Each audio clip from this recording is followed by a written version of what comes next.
चलो सबसे पहले जर्नल एंट्रीज वाला चैप्टर रिवाइज करते जो कि चैप्टर नंबर 2 यूनिट नंबर 1 है।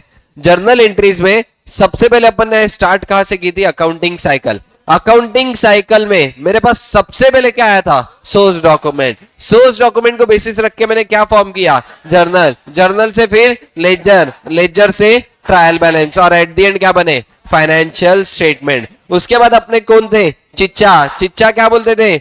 हमेशा डेबिट की टोटल और क्रेडिट की टोटल क्या रहेगी? इक्वल। पक्का क्या? अच्छा अगर दोनों की टोटल इक्वल नहीं है तो कुछ ना कुछ ऑफसेटिंग आइटम आएगा जो कंपलसरी दोनों की टोटल को इक्वल कर देगा क्या? यस। अच्छा अपने चिच्चा कौन थे? लुका पैसियोली। मैंने तुमको बोला बहुत सारे चैप्टर में इनका रेफरेंस आएगा। हमेशा अपने क्या ध्यान रखना है? डेबिट और क्रेडिट की टोटल क्या होनी चाहिए? इक्वल। अच्छा सिमिलर वे में एसेट और लायबिलिटी की भी टोटल इक्वल रहेगी क्या? यस। एसेट और लायबिलिटी की भी टोटल क्या रहेगी? इक्वल। उसके बाद T format of accounting table देखिए जिसके लेफ्ट साइड क्या है? डेबिट और राइट साइड हमेशा क्या रहेगी? क्रेडिट। हमेशा पूरे अकाउंट्स के लेजर्स में जब जब अपन कोई भी अकाउंट बनाएंगे लेफ्ट साइड हमेशा क्या रहेगी? डेबिट और राइट साइड क्या रहेगी? क्रेडिट। उसके बाद very very very very important rule, सबसे पहले एसेट और एक्सपेंस में सेम रूल लगता क्या? यस। अच्छा एसेट और एक्सपेंस इंक्रीज कैसे होंगे?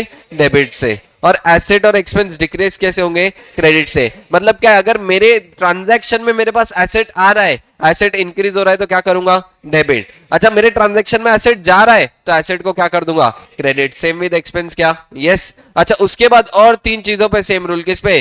लायबिलिटी, कैपिटल और रेवेन्यू। पक्का। लायबिलिटी, कैपिटल, रेवेन्यू का रूल क्या है? अब बोलो increase in the liability, capital, revenue are credited. यहाँ पे पूरा रिवर्स रूल हो गया। यहाँ पे क्या हो गया? इंक्रीज कैसे होगा? क्रेडिट से। यानी अगर मेरे ट्रांजैक्शन में लायबिलिटी, कैपिटल, रेवेन्यू इंक्रीज हो रहा तो मैं क्या करूंगा? क्रेडिट। सपोज सेल्स वाले ट्रांजैक्शन में मेरा रेवेन्यू इंक्रीज होता इसलिए सेल्स क्या करता? क्रेडिट। पक्का क्या? यस। अच्छा ये सब डिक्रीज कैसे होंगे? लायबिलिटी, कैपिटल, रेवेन्यू डिक्रीज कैसे होंगे? डेबिट से। पक्का? यस। ठीक है।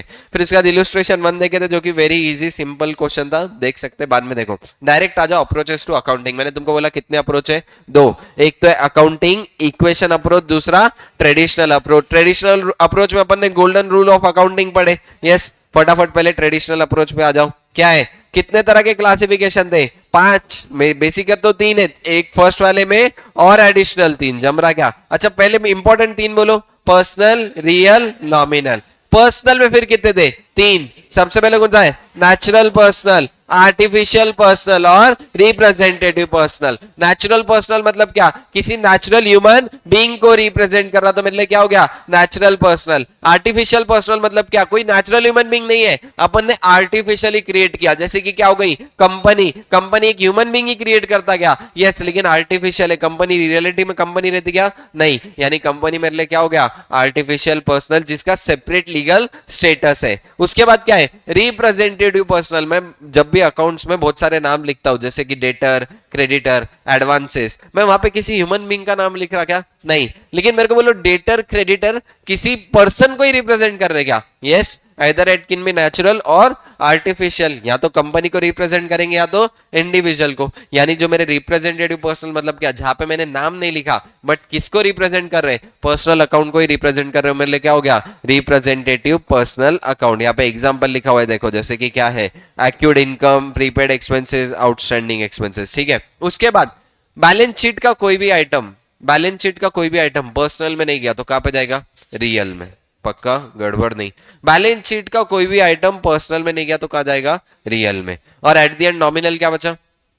All income and gains and expenses and losses. पक्का जमरा क्या? यस। नॉमिनल अकाउंट मतलब सिंपल भाषा में बोलूं तो प्रॉफिट एंड लॉस अकाउंट की हर एक चीज, ट्रेडिंग अकाउंट की हर एक चीज कौन सा रहेगा? Nominal account. पक्का जमरा क्या? यस। चलो एक बार रूल्स बता दो। सबसे पहले पर्सनल का रूल क्या था? Debit the receiver, credit the giver. Real का क्या था? Debit what comes in, credit what goes out. Nominal का क्या है? Debit all expenses and losses, credit all incomes and gains. पक्का जमरा क्या? यस। ठीक है। फिर डायरेक्टली आ जाओ अपने ट्रेड अकाउंटिंग इक्वेशन अप्रोच। अब मैंने तुमको बताया था अकाउंटिंग इक्वेशन अप्रोच एक बेसिक थॉट पे बेस्ड है। सबसे पहले अपने लुका पैसियोली क्या बोलता था? बोलो रे। हमेशा डेबिट और क्रेडिट की टोटल क्या रहेगी? इक्वल। अच्छा सेम जैसे डेबिट और क्रेडिट की टोटल इक्वल है वैसे एसेट और लायबिलिटी की टोटल इक्वल रहेगी क्या? यस। अब इन्होंने बस वही इसमें लायबिलिटी को 2 हिस्सों में बांट दिया, एक तो आउटसाइडर लायबिलिटी, एक कैपिटल वाला पार्ट जिसको अपन क्या बोलते हैं? इक्विटी। अच्छा, इक्विटी को वापस से इन्होंने दो हिस्सों में बांट दिया, एक तो कैपिटल जो इनिशियली उसने ब्रॉट इन किया था, और दूसरा पार्ट क्या है, रिजर्व्स। रिजर्व्स मतलब ड्यूरिंग द ईयर का प्रॉफिट या फिर लॉस। जम रहा क्या मेरे? ड्यूरिंग द ईयर का कैपिटल इंक्रीज कैसे होगा? प्रॉफिट से। ड्यूरिंग द ईयर का कैपिटल डिक्रीज कैसे होगा? लॉस से। पक्का जम रहा क्या? यस। अच्छा, प्रॉफिट और लॉस कैसे निकालेंगे? रेवेन्यू माइनस एक्सपेंसेस, मतलब इनकम माइनस एक्सपेंसेस। पक्का जम रहा क्या? यस। अच्छा, इसके अलावा एक और क्वेश्चन देखे थे मैंने, वहां पे तुमको बताया था, और एडिशनल दो चीजें जिससे कैपिटल बढ़ सकता है या कम हो सकता है, बोलो क्या है? Drawings and additional capital. अगर मैं ड्रॉइंग करूंगा तो मेरा कैपिटल कम हो जाएगा क्या? यस। मैं बिजनेस से कुछ पैसे घर पे निकाल के लेके गया, मतलब ड्राइंग, मैंने ड्राइंग करा, ड्राइंग से मेरा कैपिटल कम हो जाएगा क्या? यस। अच्छा, मैंने बिजनेस में एडिशनल कैपिटल ब्रॉट इन किया, मेरे बिजनेस का कैपिटल बढ़ जाएगा क्या? यस। यानी प्रॉफिट और लॉस के अलावा और किस चीज से कैपिटल अफेक्ट हो सकता? ड्राइंग से या फिर बोलो रे एडिशनल कैपिटल। पक्का जम रहा क्या? यस। उसके बाद इलस्ट्रेशन नंबर 2 देखे थे, इसमें सबसे पहले मेरे को बिगिनिंग ऑफ द ईयर का अकाउंटिंग इक्वेशन बनाता था। एक बार बिगिनिंग ऑफ द ईयर का अकाउंटिंग इक्वेशन हो गया, फिर उसके बाद एंड ऑफ द पीरियड का बनाया था, जहां पे मेरे को कैपिटल फाइंड आउट करना था। यहां पे मैंने कैपिटल कैसे फाइंड आउट किया था, बोलो? याद आ रहा? क्या अकाउंटिंग इक्वेशन अप्रोच में डाला था। अकाउंटिंग इक्वेशन अप्रोच में सब कुछ माइनस कर दिया, तो एट द एंड क्या बचा था मेरे पास? कैपिटल। अच्छा, प्रॉफिट भी फाइंड आउट करना था। प्रॉफिट कैसे फाइंड आउट किया था? Closing capital minus opening capital. क्या आ गया था मेरा ये क्वेश्चन में? प्रॉफिट। याद आ रहा क्या? यस, ठीक है। चलो, इसके बाद डायरेक्टली आ जाओ बैलेंसेस में। नेचर ऑफ बैलेंस मैंने तुमको बोला है, हमेशा अपन अकाउंट में किसको इज्जत देंगे? जो साइड बड़ी है। अकाउंट्स में अपन हमेशा किसको इज्जत देते? जो साइड बड़ी। यानी लेजर की डेबिट साइड बड़ी, अकाउंट की डेबिट साइड बड़ी, तो कौन सा balance? Debit balance. Credit side बड़ी तो कौन सा बैलेंस? Credit balance. दोनों साइड इक्वल है तो नील बैलेंस। पक्का जम रहा क्या? यस। जनरली एसेट और एक्सपेंस का कौन सा बैलेंस रहेगा? Debit balance. जनरली एसेट और एक्सपेंस का कौन सा बैलेंस रहेगा? Debit balance. क्यों? क्योंकि दोनों इंक्रीज कैसे हो रहे? डेबिट से। अच्छा, जनरली लायबिलिटी कैपिटल रेवेन्यू का कौन सा बैलेंस रहेगा? Credit balance. क्यों क्रेडिट बैलेंस? क्योंकि वो लोग इंक्रीज कैसे हो रहे? क्रेडिट से। पक्का जम रहा क्या? यस। अच्छा, मैंने यहाँ पे जनरली बोला, कंपलसरी है क्या? नहीं। यानी इसके रिवर्स भी रह सकता क्या? यस। अपने को सिंपल लॉजिक क्या लगाना है? जो साइड बड़ी उसका बैलेंस। अगर डेबिट साइड बड़ी तो डेबिट बैलेंस, क्रेडिट साइड बड़ी तो क्रेडिट बैलेंस। पक्का जम रहा क्या? बोलो रे यस। फिर इसके बाद सीधा सीधा आ गए अपन जर्नल पे। Journal is a book of, वापिस से प्राइमरी एंट्री या फिर ओरिजिनल एंट्री। क्यों ऐसा बोला? क्योंकि ट्रांजैक्शन अपन सबसे पहले कहां पे रिकॉर्ड कर रहे? जर्नल में। इसलिए जर्नल को क्या बोल दिया? बुक ऑफ प्राइमरी एंट्री या फिर बुक ऑफ ओरिजिनल एंट्री। जम रहा क्या? यस। जर्नल एंट्री में ट्रांजैक्शन कब रिकॉर्ड करूंगा? Recorded on their occurrence. Occurrence मतलब क्या? जैसे ही ट्रांजैक्शन हो गया क्या कर लूंगा? बुक्स ऑफ अकाउंट में रिकॉर्ड करूं क्या? यस। अच्छा, अब जब भी मैं जर्नल एंट्री पास कर रहा, एक अकाउंट डेबिट होगा तो दूसरा अकाउंट क्रेडिट। पक्का जम रहा क्या? एक अकाउंट डेबिट तो दूसरा क्रेडिट। ये किसके ऊपर बेस्ड है? Dual aspect based concept. किसने बताया था अपना ड्यूअल एस्पेक्ट कॉन्सेप्ट? लुका पैसियोली, जो हमेशा क्या बोलता था? डेबिट और क्रेडिट की टोटल क्या होगी? इक्वल। यानी जर्नल एंट्री में जब मैं डेबिट कर रहा, सेम अमाउंट से क्रेडिट भी करूंगा क्या? यस। हमेशा जो अमाउंट से डेबिट कर रहा, सेम अमाउंट से क्रेडिट भी करूंगा। अच्छा, सोर्स क्या है मेरा जर्नल एंट्री रिकॉर्ड करने का? सोर्स डॉक्यूमेंट अपन ने वहां पे देखा था। सोर्स डॉक्यूमेंट के बारे में यहाँ पे लिखा हुआ है। सबसे पहले क्या है? वाउचर। दूसरा क्या है? डॉक्यूमेंट। तीसरा क्या है? इनवॉइस। मेरे बिजनेस में जनरली इनवॉइसेस मेरे पास अवेलेबल रहते हैं। जहां पे इनवॉइसेस नहीं है वहां पे क्या रहेंगे? एनी अदर डॉक्यूमेंट या फिर वाउचर। वाउचर बिजनेस में मैं खुद प्रिपेयर करता, जहां पे मेरे को कोई भी तरह का इनवॉइस नहीं मिलता। जैसे कि छोटे छोटे एक्सपेंसेस, ऑटो वाला अपने को इनवॉइस देता क्या? नहीं। तो वो केस में अपन क्या बनाएंगे? वाउचर। जम रहा क्या? यस। अच्छा, जर्नल एंट्री का फॉर्मेट बोलो। Date, particular, L F, amount debit, amount credit. पक्का जम रहा क्या? यस। अच्छा, एलएफ का कॉलम यहाँ पे कंपलसरी है क्या? यस। एलएफ का कॉलम कंपलसरी है। डेट कॉलम में क्या लिखूंगा? डेट। पर्टिकुलर कॉलम में क्या लिखूंगा? जर्नल एंट्री, जो अकाउंट डेबिट हुआ उसका नाम, जो अकाउंट क्रेडिट हुआ उसका नाम। अच्छा, क्रेडिट करते टाइम क्या यूज करूंगा? टू क्यों यूज किया? दोनों को डिफरेंशिएट होना चाहिए, इसलिए मैंने यहाँ पे क्या यूज किया? टू। उसके बाद एक और चीज लिखूंगा, नरेशन। नरेशन क्या है बोलो? मेरे ट्रांजैक्शन की समरी। नरेशन क्या है? मेरे ट्रांजैक्शन की समरी। अच्छा, नरेशन हर बार किससे स्टार्ट होगा? नरेशन हर बार किससे स्टार्ट होगा? बीइंग से। पक्का जम रहा क्या? यस। लेजर फोलियो मतलब क्या?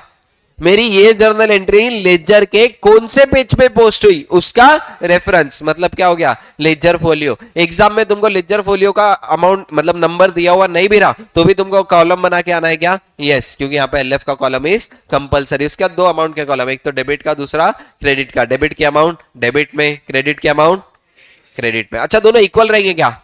क्यों? चिच्चा अपने कौन है? लुका पैसियोली। पक्का जम रहा क्या? Yes. Types of journal entry दो पढ़े थे, एक तो सिंपल जर्नल एंट्री, दूसरा compound journal entry. Simple journal entry मतलब क्या? जहां पे सिर्फ एक डेबिट या एक क्रेडिट है, वहां पे कौन सी? Simple journal entry. Compound journal entry मतलब क्या? मोर देन वन डेबिट और मोर देन वन क्रेडिट, वहां पे कौन सी एंट्री पास करूंगा? कंपाउंड। अच्छा कौन से केस में सिंपल करूं, कौन से केस में कंपाउंड, ये भी लॉजिक बताया था मैंने तुमको इसका। कंपाउंड कब करूंगा? जब एक ही लाइन में बहुत सारे ट्रांजेक्शन है तो कंपाउंड कर सकता क्या? यस। लेकिन ट्रांजैक्शन अलग अलग लाइन में, एक दो तीन, तो बोलो सिंपल करो या कंपाउंड? सिंपल। अच्छा ये लॉजिक अपन ने आईसीआई के आंसर्स के थ्रू निकाले, जहां पे भी एक एक लाइनर ट्रांजैक्शन है वहां पे इसके लिए पूरी सिंपल, इसके लिए सिंपल, इसके लिए सिंपल, लेकिन एक ही लाइन में तीन ट्रांजैक्शन दिया तो कंपाउंड कर सकता क्या? अरे बोलो रे। यस पक्का। चलो आगे आ जाओ। इलस्ट्रेशन नंबर 4 देखे थे अपने को, दो अप्रोच से करना था, एक तो अकाउंटिंग इक्वेशन अप्रोच और ट्रेडिशनल अप्रोच इजी थे। इंपॉर्टेंट चीज आ जाओ, 3 इंपॉर्टेंट केसेस। जनरली परचेस की एंट्री क्या होती? Purchase account debit to creditor. और सेल की एंट्री क्या होती? Debtor account debit to sales. लेकिन मैंने तुमको 3 स्पेशल केस बताए। 3 स्पेशल केस में सेल्स अकाउंट क्रेडिट होने की जगह क्या क्रेडिट होगा? Purchase account. कौन से केस है? सबसे पहले क्या है? Goods taken over by proprietor. याद आ रहा क्या? एग्जांपल, मेरी कॉस्मेटिक शॉप थी, घर के लिए लेके गया कॉस्मेटिक्स का सामान, बोलो क्या करूं? प्रॉफिट कमाऊंगा क्या वाइफ से? अरे बोलो रे। नहीं। जम रहा क्या? यस। यानी मैं एट कॉस्ट लेके जा रहा हूं, जब भी घर पे लेके जा रहा हूं मैं खुद का खुद से प्रॉफिट कमाऊंगा क्या? नहीं। यानी एट कॉस्ट लेके जाऊंगा क्या? यस। तो मैं उसको सेल कंसिडर करूं या परचेस में से कम कर दूं? परचेस में से कम करूंगा। एंट्री क्या होगी? Drawing account debit to purchase account. पक्का जम रहा क्या? यस। दूसरा क्या है? Goods taken by employ. वापिस से मेरा एम्प्लॉय, यार पैसा कमाओ क्या? बोलो रे। नहीं। तो वापिस से क्या जर्नल एंट्री बोलियोगी? बोलो salary account debit to purchase. Salary account debit क्यों किया? क्योंकि इसकी सैलरी में से एडजस्ट कर लूंगा, परचेस में से कम कर दूंगा। और लास्ट क्या है? Goods distributor as free sample. Free sample मेरा पर्पस क्या था? एडवर्टाइजमेंट। क्यों बेचते अपन फ्री सैंपल में? क्योंकि मेरी एडवर्टाइजमेंट हो।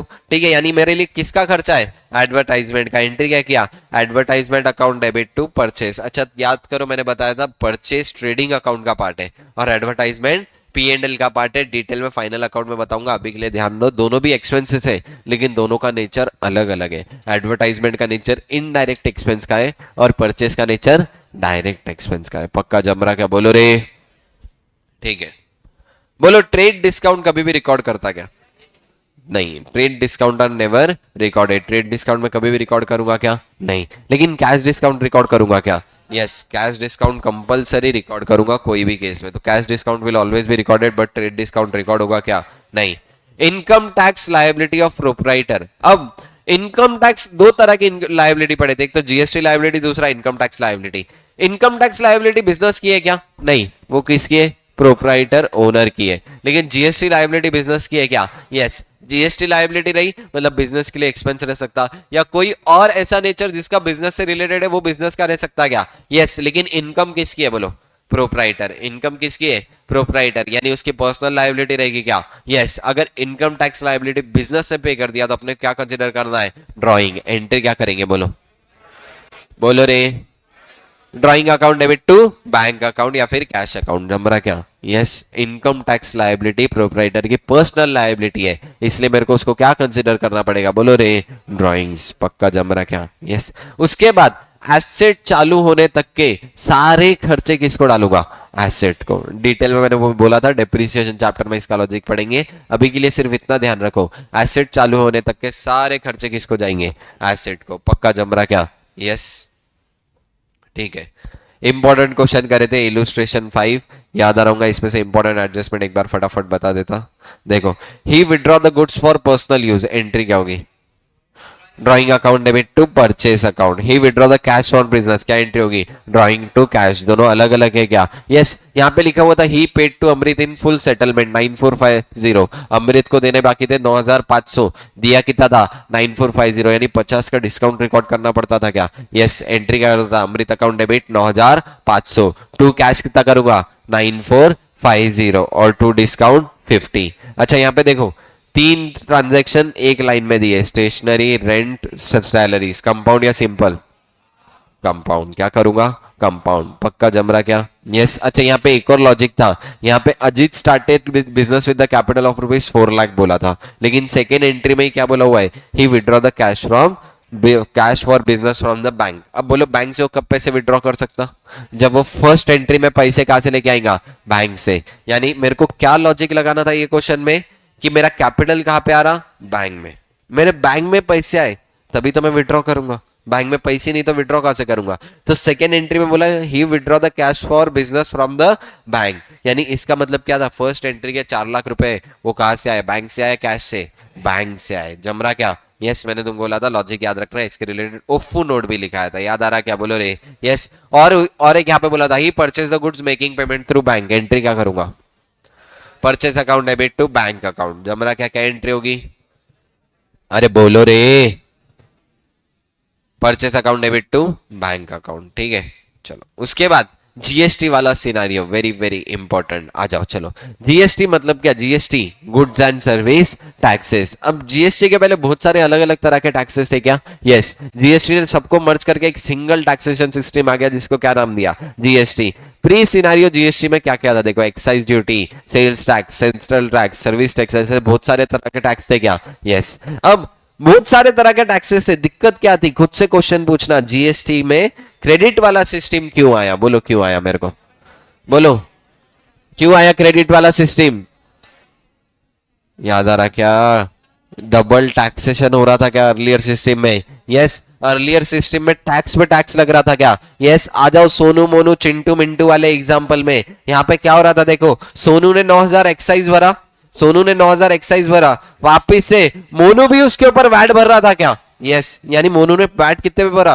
59,000 पे भी भरा था क्या? यस इसने जो वैट भर दिया फिर उसके ऊपर वापस से टैक्स लगा था क्या? एलबीटी। यस मतलब टैक्स पे टैक्स लग रहा था। और इसी का सबसे इंपॉर्टेंट लूप होल था कि मेरे को कभी भी टैक्स का बेनिफिट नहीं मिल रहा था, जितना भी टैक्स जा रहा गवर्नमेंट के पास जा रहा, इस वजह से टैक्स की चोरी होने का चांसेस बहुत ज्यादा बढ़ गए थे। इसलिए क्या आ गया? GST system. जीएसटी सिस्टम ने अब मेरे को बोलो एक ने जो टैक्स भरा वो दूसरे को क्रेडिट देगा क्या? यस सपोज सोनू ने 9,000 जीएसटी भरा तो इसका क्रेडिट किसको मिलेगा?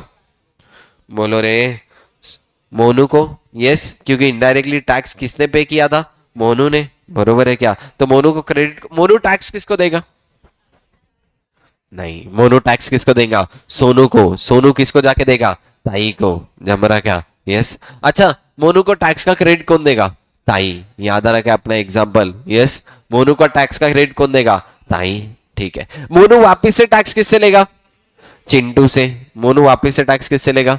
चिंटू। याद आ रहा क्या? यस अब मोनू ने चिंटू से टैक्स लिया, वापिस से जाके किसको दे दिया? ताई को। ताई को लेकिन कौन सा? पूरा या डिफरेंस? क्रेडिट माइनस करके डिफरेंस। सपोज इसने यहाँ पे 9,900 टैक्स कलेक्ट किया, लेकिन इसने ऑलरेडी कितना पे किया था? 9,000, यानी इसको ताई को कितना देना है? सिर्फ 900। पक्का जम रहा क्या? यस वापिस से चिंटू ने जो टैक्स मोनू को दिया इसको इसका क्रेडिट मिल गया क्या? यस कितने क्रेडिट मिला? 9,900। अच्छा इसने मिंटू से कितना टैक्स वसूला?